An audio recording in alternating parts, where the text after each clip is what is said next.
Salut, abonne-toi pour pas rater actualité, car les Français acceptaient de cohabiter avec les Russes au Mali. L'hypothèse n'est pas exclue, affirme le général Bruno Clément Bollet. Cet officier français à la retraite a commandé l'opération Licorne en Côte d'Ivoire et la coopération de sécurité et de défense au Quai d'Orsay. Aujourd'hui, il est consultant international en matière de sécurité en Afrique. Et il réagit au communiqué des 15 pays occidentaux qui, le 23 décembre 2021, ont dénoncé l'arrivée de mercenaires russes au Mali sans annoncer pour autant un retrait de ce pays. Il répond aux questions de Christophe Boisse-Bouvier. RFI, la France affirme que le groupe Wagner a entamé le déploiement de mercenaires russes à Bamako. Le Mali dément formellement, alors qui a raison? Général Bruno Clément Bollet, qui a raison, qui a tort, je ne sais pas. On avait noté quand même des signes sur le terrain. Je crois que la seule certitude aujourd'hui, c'est que des Russes vont arriver. Qui sont-ils? Des coopérants militaires à l'image, un petit peu des nôtres, de ceux que nous avons un petit peu partout en Afrique. Ou est-ce que ce sont des mercenaires de Wagner? Je crois qu'à ce stade, je ne sais pas qui peut affirmer la vérité. Certains auraient reconnu des cadres de Wagner présents à Bamako, je ne sais pas ce qu'il en est. En Centrafrique, suite au départ des Français de Sangaris, il y a 5 ans, les Russes de Wagner sont arrivés. Et ce sont eux qui, il y a 1 an, ont sauvé le régime du président élu Faustin Archange Touadéra contre les rebelles de François Bozizé. Ne jouent-ils pas quelquefois un rôle positif? Alors, on pourrait parler de la situation politique et sécuritaire en Centrafrique. Si vous estimez que la situation y est stable, alors effectivement, tout est permis pour le Mali. Je crois qu'on en est très loin. Je note surtout qu'en Centrafrique, il y a une mission européenne à l'image de Takuba au Mali, qui vise à former des contingents centrafricains. Et, depuis que ces contingents ont été utilisés par Wagner, l'EUTM a arrêté sa formation. Aujourd'hui, finalement, la Centrafrique est un peu livrée à elle-même, et livrée à Wagner, et un peu isolée au plan international. J'ai peur que ce soit un petit peu la même chose qui arrive au Mali. Le Mali souverain cherche à élargir son partenariat de sécurité et de défense, mais j'ai peur que ce soit un calcul à très court terme. Au lieu de l'élargir, cela va plutôt le réduire. Si les Français de Sangaris n'étaient pas partis de Centrafrique, il y a 5 ans, les Russes de Wagner seraient-ils arrivés? Je ne sais pas répondre à cette question.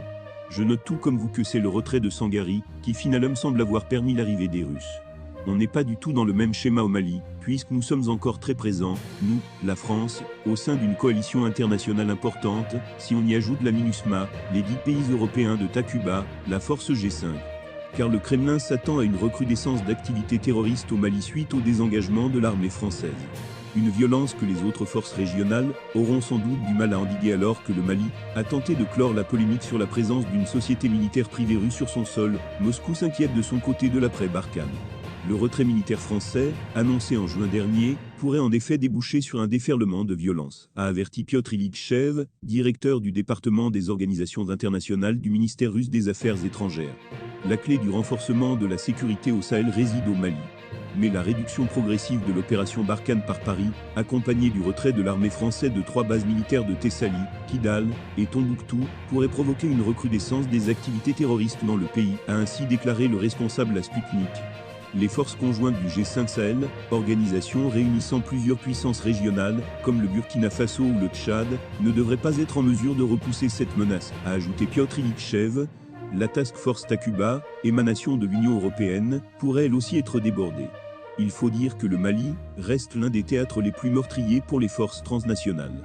Du côté de l'ONU, 28 casques bleus ont ainsi été tués et 165 blessés en 2021, dans le cadre de leur opération de maintien de la paix, soit le plus lourd bilan depuis 4 ans. L'avancée du terrorisme est par ailleurs facilitée par un contexte politique chaotique, dans un pays qui a connu 2 coups d'État en 1 an, comme n'a pas manqué de le rappeler Piotr Ilitchev. Profitant de la faiblesse du pouvoir étatique, des problèmes politiques et socio-économiques internes, des contradictions d'intérêt ethnique, l'international terroriste multiplie les actions subversives, a expliqué le diplomate de haut rang Macron court après la montre. Malgré ce redéploiement de l'opération Barkhane, la France souhaite continuer à faire résonner sa voix dans le concert diplomatique. Mais le climat entre Paris et Bamako n'a jamais semblé aussi délétère. Attendu dans la capitale malienne le 20 décembre, Emmanuel Macron y a annulé sa visite, officiellement en raison du contexte sanitaire. Un déplacement avorté qui tombe au plus mauvais moment, la France étant engagée dans une course de vitesse pour doubler la Russie dans la région, comme l'expliquait récemment à Sputnik Emmanuel Desfourneaux, directeur de l'Institut afro-européen de Paris. La France est trop investie militairement et ne souhaite pas laisser ce pays entre les mains des Russes. Ce serait d'ailleurs un coup dur, qui mettrait en cause sa présence militaire au Sahel, et plus particulièrement dans les pays du G5, déclarait ainsi l'analyste. Emmanuel Macron